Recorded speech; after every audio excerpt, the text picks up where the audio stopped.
बांग्लादेश में क्यों हो रहा है हिंसक आंदोलन और वहां के जो युवा हैं वो आरक्षण को लेकर के क्यों विरोध कर रहे हैं। तमाम ऐसे सारे सवाल हैं जो आपके दिमाग में गूंज रहे होंगे, क्योंकि बांग्लादेश जो है इस समय एक गंभीर आंदोलन से जूझ रहा है और बीते दिनों से लगभग 100 से ज्यादा मौतें हो चुकी हैं। बांग्लादेश वो देश जो भारत का पड़ोसी देश है और इन दिनों बांग्लादेश जो है वो एक आंदोलन से जूझ रहा है। जो वहां के युवा हैं वो जबरदस्त तरीके से प्रोटेस्ट कर रहे हैं और जिस प्रोटेस्ट को लेकर के अब तक तकरीबन 100 से अधिक मौतें हो चुकी हैं। दरअसल बांग्लादेश के जो युवा हैं वो आरक्षण व्यवस्था को लेकर के आंदोलन कर रहे हैं, क्योंकि जो वहां की आरक्षण व्यवस्था है वो कुछ इस प्रकार है जो वहां के युवा चाहते हैं उसको खत्म किया जाए। अब बताते हैं वहां के युवा चाहते क्या हैं। दरअसल बांग्लादेश में 56% नौकरियों में आरक्षण है। आप जरा इस चीज से समझिए कि जो ये 56% आरक्षण है उसमें 30% आरक्षण उन लोगों का है जो स्वतंत्रता सेनानियों के परिवार हैं। इसके बारे में भी आपको जानकारी देंगे आगे। और 10% जो है पिछड़े जिलों के लिए और 10% महिलाओं के लिए, 1% दिव्यांग के लिए और 5% धार्मिक अल्पसंख्यक लोगों के लिए, और जो 44% बचता है वो नॉर्मल लोगों के लिए। तो ये जो 30% है स्वतंत्रता सेनानियों के परिवार वालों के लिए, ये उन लोगों के लिए है। तो ये वो लोग हैं कौन? ये कहानी शुरू होती है साल 1971 से। ये वो साल था जब मुक्ति संग्राम के बाद बांग्लादेश को पाकिस्तान से आजादी मिली। एक साल बाद 1972 में बांग्लादेश की सरकार ने स्वतंत्रता सेनानियों के वंशजों के लिए सरकारी नौकरियों में 30% आरक्षण देने का प्रावधान रखा। यानी कि जो पाकिस्तान से युद्ध हुआ उसके बाद से जो स्वतंत्रता सेनानी हुए उसमें जो वहां की सरकार है बांग्लादेश की, उन्होंने ये तय किया कि जो भी स्वतंत्रता सेनानी हैं उनको 30% आरक्षण दिया जाएगा, यानी कि उनके परिवारजनों को। अब जरा आप इस चीज से समझिए कि किसी शख्स को अगर जो उस समय के दौर में जो स्वतंत्रता सेनानी था उसको अगर जो 30% आरक्षण मिला, अब क्या है कि उसके बेटे को भी मिलेगा, फिर उसके बेटे को भी मिलेगा और फिर उसके बेटे को भी मिलेगा।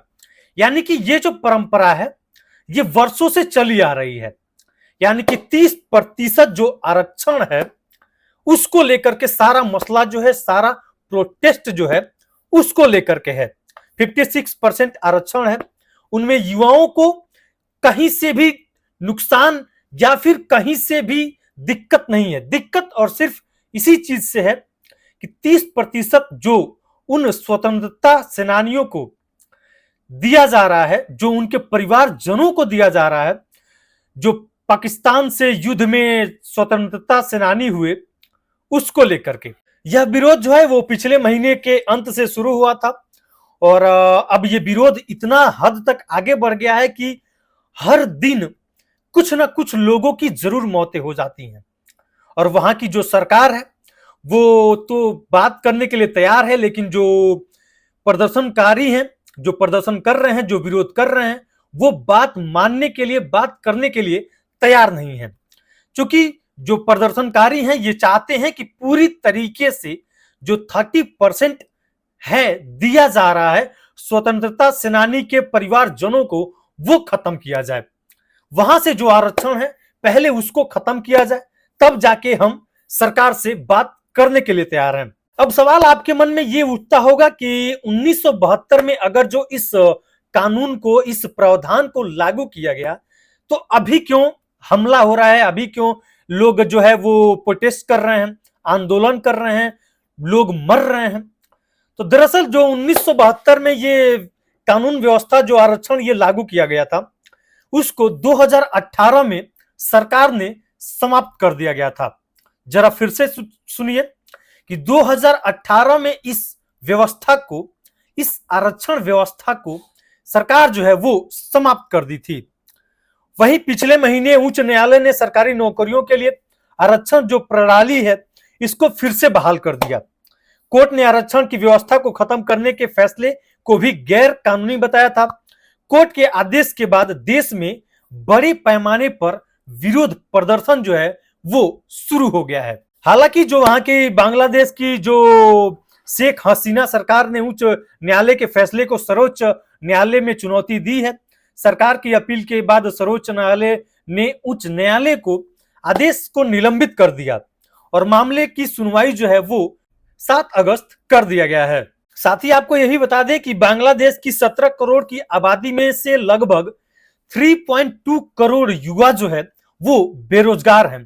तो वो जो युवा हैं वो सिर्फ जो 56% नौकरियों में आरक्षण है उसमें जो 30% आरक्षण है ना सर, उसको लेकर के सारा मसला, सारा विवाद और देश विदेश में चाहे अलग अलग मुल्क में ही क्यों ना हो, अलग अलग मुल्कों में प्रोटेस्ट जारी है और बांग्लादेश की वो परिस्थिति है कि 100 से अधिक मौतें हो चुकी हैं सिर्फ और सिर्फ बांग्लादेश में।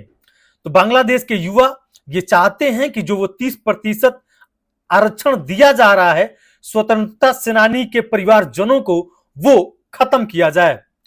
वेल अब देखना ये होगा कि वहां की सरकार क्या करती है, क्योंकि ये जो दौर गुजर रहा है इसमें बहुत सारी मौतें जो हैं वो हो रही हैं और जिसको लेकर के तमाम देश विदेशों में ये आंदोलन जारी है और युवा जो है वो आंदोलन जबरदस्त तरीके से कर रहे हैं।